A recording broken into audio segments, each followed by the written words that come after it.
Communiqué des générations et peuples solidaires.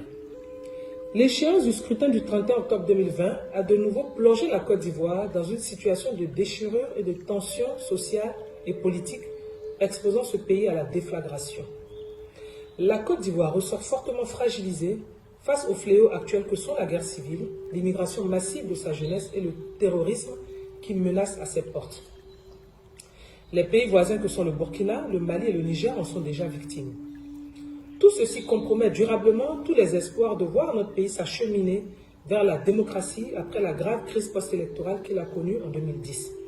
En effet, de tous les avis, le contexte politique et sécuritaire qui a prévalu en amont comme en aval n'a pas permis d'organiser une élection présidentielle concurrentielle, compétitive et crédible. Pour rappel,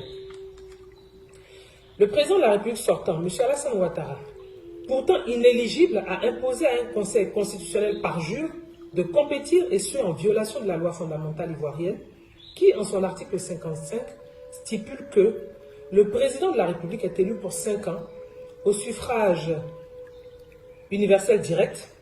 Il n'est rééligible qu'une fois. Comme on peut le constater, il n'y a pas d'interprétation possible, ni cas de force majeure admis comme exception à la règle érigée. La Constitution interdit formellement un 3e mandat.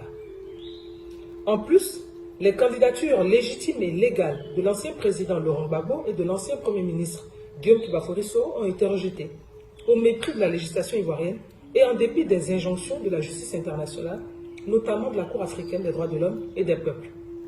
C'est au regard de cette forfaiture et refusant de la cautionner que le président Henri Konan Bédié et le premier ministre Pascal Affi-N'Guessan se sont interdits de participer à la mascarade électorale et ce, en harmonie avec la constitution ivoirienne. Autant dire que cette farce électorale nous ramène au contexte des partis-États, partis uniques des années 60. Une telle reculade méritait une réaction sans équivoque du peuple ivoirien et de la classe politique, la désobéissance civile. Ce processus électoral n'en fut pas un. En plus, il fut terriblement entaché d'irrégularités et des pires violences jamais enregistrées depuis 1960, avec la résurgence d'affrontements intercommunautaires aggravés. Les manifestations de protestation lancées par la société civile et les partis de l'opposition dès l'annonce de la candidature inconstitutionnelle de M. Alassane Ouattara jusqu'au passage en force orchestré ont été émaillés par une violence inouïe. M. Alassane Ouattara actionnant ces milices qui ont été auteurs d'une barbarie bestiale contre les populations ivoiriennes. Le bilan de ces actes de sauvagerie est lourd. Près de 200 personnes atrocement tuées, plus d'1 millier de blessés, plusieurs arrestations et des milliers de déplacés cherchant refuge dans les pays voisins selon le Haut Commissariat de l'ONU pour les réfugiés. À ce jour, plusieurs hauts responsables de l'opposition sont en détention, dont des députés, des leaders politiques et des personnalités de la société civile. Malgré le règne de la terreur et les nombreuses violations des droits de l'homme observées, l'opposition politique en toute responsabilité affirme que le seul antidote à l'effondrement de l'État ivoirien demeure la démocratie et le respect strict de la Constitution. C'est pourquoi elle exige la dissolution du Conseil constitutionnel par jeu, la dissolution de l'actuelle Commission électorale indépendante monocolore et aux ordres, l'audit international de la liste électorale, la libération de tous les prisonniers politiques civils et militaires, le retour sécurisé de tous les exilés, la commission d'une enquête internationale pour situer les responsabilités des atrocités commises avant et après la mascarade électorale et identifier leurs auteurs, la mise en place d'une transition civile pour l'organisation d'une élection présidentielle transparente et inclusive. C'est dire que nous ne reconnaissons pas le 3e mandat inconstitutionnel de M. Alassane Ouattara et par conséquent, il ne peut être accepté comme président élu.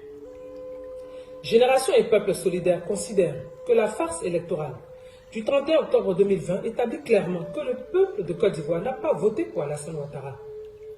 Et de ce fait que ces élections sont réputées nulles et de nul effet.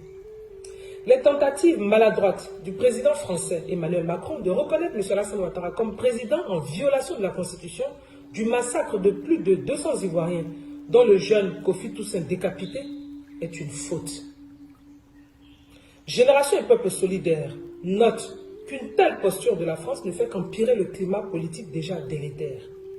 Génération et Peuple solidaire considère que le bradage économique au profit des multinationales françaises par M. Alassane Ouattara ne doit en aucun cas justifier son adoubement au détriment des nobles valeurs des droits de l'homme et de la démocratie.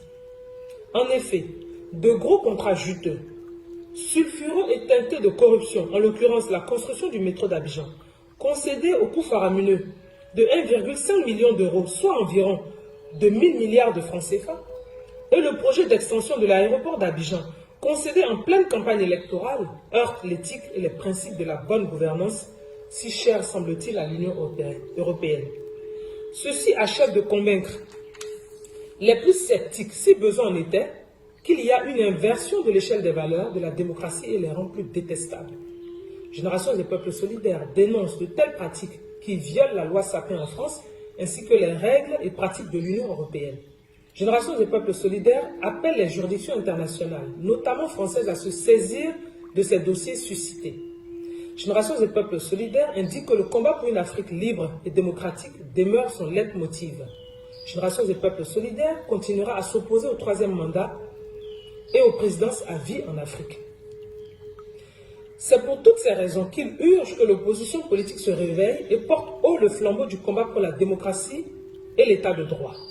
Génération des peuples solidaires sollicite le président Henri Konan Bédié et l'ensemble des leaders des partis d'opposition au fin de convoquer toutes les plateformes politiques engagées dans le combat pour l'état de droit et la démocratie pour faire un état des lieux de la désobéissance civile sans complaisance, en tirer les leçons afin de rassurer le peuple et relancer son noble combat, car la lutte doit continuer.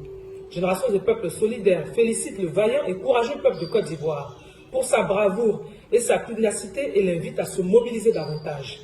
Génération des peuples solidaires salue la mémoire de nos martyrs exécutés par les miliciens sur l'autel du pouvoir absolu de M. Alassane Ouattara et dit sa détermination à se tenir solidairement aux côtés des blessés et des familles éplorées. Vive la désobéissance civile, fait à Paris le 30 novembre 2020 pour GPS, Maître Afoussiata Bamba Lamine.